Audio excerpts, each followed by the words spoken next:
હાલો, જય શ્રી કૃષ્ણ મિત્રો, કેમ છો બધા? જય બાપા સીતારામ।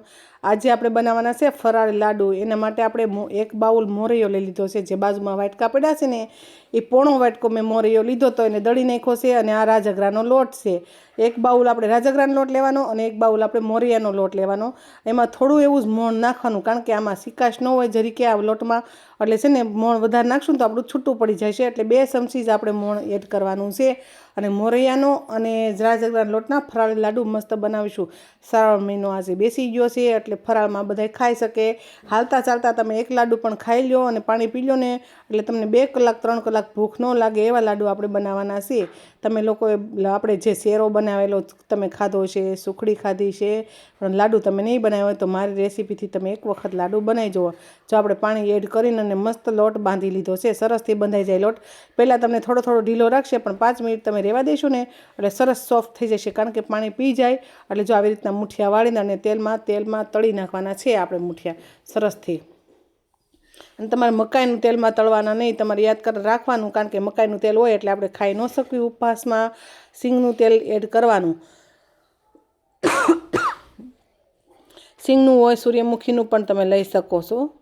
જો આ સોનેરી રંગના થાય ને એટલા તળવા દેવાના, પછી આપણે એક બાઉલમાં કાઢી લઈશું બધા મુઠિયા। સોનેરી રંગના તળવા દેવાના, પછી આપણે જો આવી રીતના ભાંગી નાખીશું। એટલે ઠંડા તો કરવા પડે, બ્લેન્ડરમાં તરત ગરમ ગરમ તો પીસાય નહીં, એટલે સરસથી આપણે ઠંડા કરી નાખીશું, ભાંગી નાખીશું ને।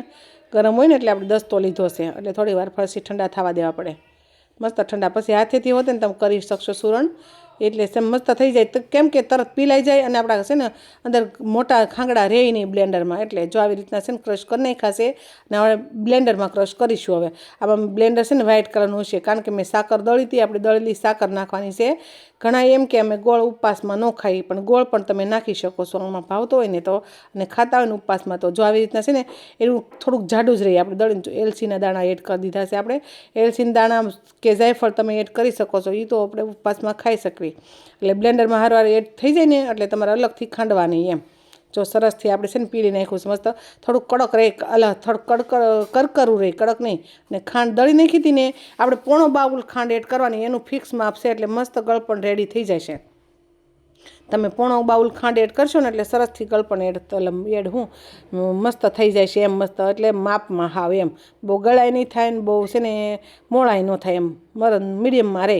અને તમને જોવામાં લાગતું છે ઘી થોડું, પણ તોય સરસથી થઈ ગયું હતું, માપે થઈ ગયું હતું ઘી, કારણ કે હાવ ચીકણો ન હોય ને આ ભૂકો, એટલે થોડો જાડો હોય અને સિકાશવાળો હોય નહીં। રાજગરના લોટમાંય સિકાશ ન હોય, મોરૈયામાંય સિકાશ ન હોય, દળેલો હોય ને એમાં આપણે છે ને આ બીબું લઈ લીધું છે, અંદર બદામનો અડધો દાણો મૂકી દીધો છે અને આપણે લાડુ વાળી લઈશું સરસથી।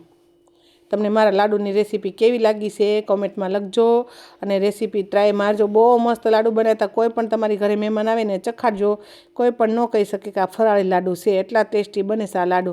એક વખત મારી રીતથી તમે બનાવી જોશો લાડુ તો કેવા તમને લાગ્યા મારા લાડુ, જોઈ શકો છો તમે। આપણે છે ને મસ્ત થઈ જાય, જો તરત ને તરત મેં ભાંગ્યો ને તો પણ છૂટો નથી પડતો, પણ તમે 2 કલાક રહેવા જો ને તો એનાથી મસ્ત થાય છે। તો આવજો બધા।